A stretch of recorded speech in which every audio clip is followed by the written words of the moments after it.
In case আপনার যদি এখনো মনে হয় যে দেশটার মধ্যে কি হয়েছে, আমি আপনাকে ছোট্ট একটা এক্সাম্পল দিই। আপনার লাইফটা আছে, আপনি আগামী 5 বছর 10 বছর কি করবেন ওইটা নিয়ে আপনি একটু টেনশন থাকেন। তা আপনি কিছু করেন নাই, আপনি রাস্তা দিয়ে হেঁটে যেতেছেন, আপনাকে গুলি করে মেরে ফেললো, ঠিক আছে, আপনি মরে গেলেন। আপনার মতোই 650 উপরে মানুষরা মারা হয়েছে। তাদেরও স্বপ্ন আসছিল, তাদেরও বাঁচার ইচ্ছা আসছিল, তারাও ওই নিরপরাধ ছিল, তারা রাস্তা দিয়ে হেঁটে যেতেছিল, মেরে ফেলছে। মরাও বাদ দেন না, আপনি খালি চিন্তা করেন যে আজকের পর থেকে আপনি সারাটা জীবন আর চোখে কিছু দেখবেন না। এইরকম চোখ হারানো মানুষের সংখ্যা 400-র উপরে।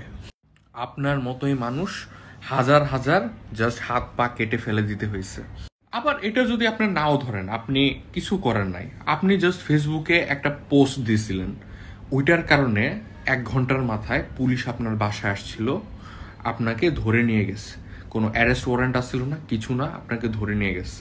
ঠিক আপনাকে যেভাবে ধরে নিয়ে যাওয়ার কথা ওইভাবেই 15,000 মানুষরা নিয়ে গেছে। তো এগুলোর এগেনস্টে প্রোটেস্টের জন্য আপনি একদিন আন্দোলনে গেছিলেন। আপনার বাসায় যখন আসলেন, আপনার হাতের মধ্যে কোপের দাগ, পায়ের মধ্যে রাবার বুলেট, টিয়ার শেলের কারণে পুরো শরীর জ্বলাপোড়া, এইরকম সংখ্যা 44,000-এর উপরে। এই যে আমি রাস্তা দিয়ে যাইতেছিলাম, আমি যে মরে গেলাম, আমার যে চোখটা অন্ধ হইলো, আমার হাতটা চলে গেল, আমি যে রাতের বেলা গুম হইলাম, আমি হয়তো এই দেশ ছেড়ে চলে যাব, বিকজ আমার মা বাবার আমাকে এই দেশে রাখবে না। আমি হয়তো আমার বাসার একটা মাত্র সন্তান আছিলাম, আমি মরে গেলাম। আমাকে যখন গুম করা হয়েছে, হয়তো বা আমার মা আমার জন্য এতিমের মতো কান্নাকাটি করছে। আমার বাপকে আমি জীবনে কান্না করতে দেখিনি, সেও হয়তো কান্নাকাটি করছে। আমি যদি নিজে এতিম হইতাম, আমাকে দেখার মতো হয়তো কেউ নাই।